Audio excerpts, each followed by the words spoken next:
Welcome to Cupid's Logic, where love meets predictive intelligence. We decode attraction, conflict, attachment, and compatibility, so you can know if it will last before you commit. Welcome to Cupid's Logic. I am your host, Craig Pruitt, and today we are diving into decision architecture, who decides and what that predicts about your relationship. Let's get serious for a moment. Imagine a Saturday morning argument about which city to rent in. One partner signs the lease because they were tired of arguing. The other feels blindsided. 3 months later, that same pattern shows up with money, with kids, with career moves. And now it's not a single fight, it's a slow erosion. That tiny decision turned into the barometer for who holds power, who feels respected, and who quietly checks out. In the next 10 minutes, I promise you 3 practical outcomes: a 5-minute decision alignment audit you can run tonight, clear thresholds that help you tell a repairable mismatch from a structural incompatibility, and a short repair playbook so you don't trade away agency to end arguments. If you're dating, moving in, or deciding whether to say yes, this is the diagnostic that saves years. Are you ready for the truth? First, what I mean by decision architectures. Think of them like governance models for your relationship. The decider model is when one person makes most calls: the apartment, the car, the parenting schedule. It can be efficient and restful if both consent, but dangerous if consent is assumed rather than explicit. Consensus means most choices are made together, pros and cons, talking it through. Great for alignment, but slow and exhausting if one partner needs speed. Delegated roles are explicit zones. One person manages finances, the other handles logistics, like dividing labor with clear boundaries. Mixed or fallback protocols are hybrids. You default to a leader in this domain, you consult in that one, and you have a fallback if the default can't decide.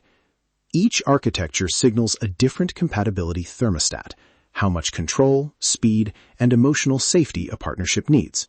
Now, the downside: mismatches here are invisible friction.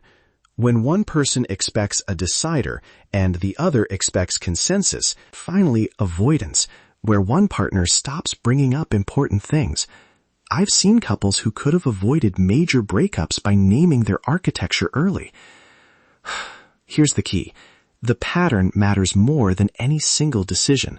If the architecture creates repeated experiences of disrespect or disempowerment, that's predictive of slow decline.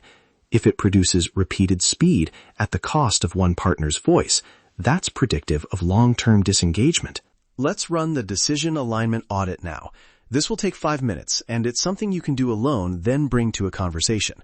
Score each domain: 2 if you and your partner mostly agree on the architecture, 1 if you're somewhat aligned but with friction, 0 if you're in direct mismatch. The 5 domains: money, who decides spending and savings; time, how you allocate free time and social plans; parenting or caregiving, who sets routines and rules; mobility, where you live, relocate for work, travel logistics; and career-level moves, major professional shifts like taking a job across the country. Tally your score. 10 is perfect alignment. 6 to 9 shows manageable gaps. 3 to 5 signals concerning structural issues. 0 to 2 is a serious mismatch that needs intervention. A quick example. If you and your partner are both comfortable with delegated roles on money and time, each scores a 2, but you're mismatched on mobility. One wants to move for a job, the other expects consensus, that domain might score 0. That single 0 lowers your total and is predictive not because of the move itself, but because unresolved mobility often creates a cycle: unilateral action, perceived betrayal, and then avoidance. Use this audit as a diagnostic, not a verdict. Scores point to where to have the real conversation. Interpreting your score quickly. 8 to 10 means alignment that supports long-term partnership. You still want to keep reinforcing clarity, but you're in the green. 5 to 7 is a yellow zone, repairable mismatches if you commit to explicit agreements and check-ins. 0 to 4 is red. It signals structural incompatibility in decision governance that will keep producing harm unless you dramatically redesign roles or reassess long-term fit. Forecast rule. 2 or more zeros across different life domains equals a high risk of structural drift within 2 to 5 years. 1 zero can be repaired. Multiple zeros often point to different life rhythms or values that may not reconcile easily. So, how do you repair without creating a power imbalance? Start with explicit role contracts. Write down who decides what, when consultation is required, and what constitutes informed consent. Create fallback protocols. If a decision can't be made in 3 conversations, rotate to a neutral third opinion, or agree to a trial period with clear review points. Use decision rehearsals.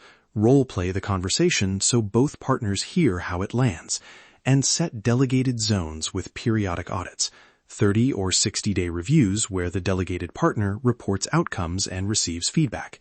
Importantly, rotate responsibility sometimes, so expertise doesn't calcify into control. These moves reduce resentment by making power visible and negotiable rather than assumed. Watch for hidden traps. Efficiency is not a proxy for justice. If one partner values speed because they hate conflict, make sure the other isn't trading away voice to keep the peace.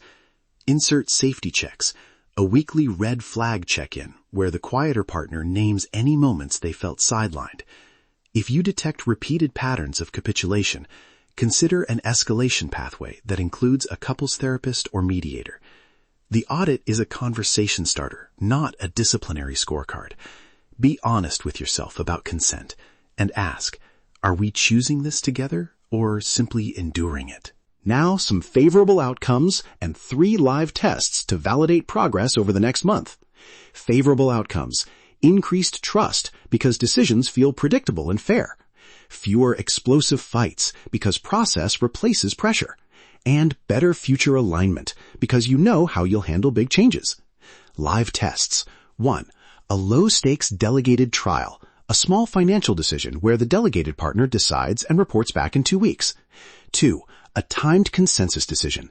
Give yourselves 48 hours to reach consensus on a weekend plan and observe the process. 3.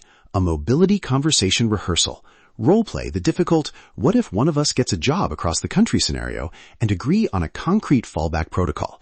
Track feelings as data. Who felt heard? Who felt anxious? What changed? Quick recap. Decisions are not neutral. They build the rules of your relationship.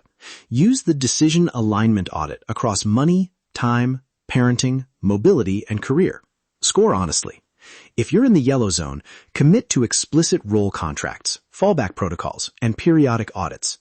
If you're red, slow down big moves until governance is fixed, or get professional support.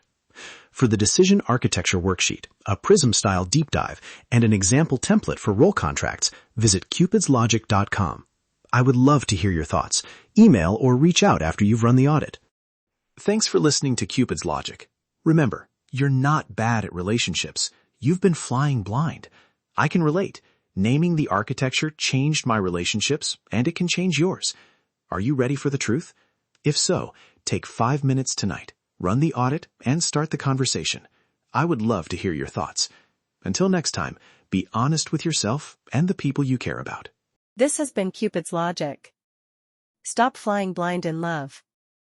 Visit cupidslogic.com and let the PRISM engine reveal what your relationship data already knows.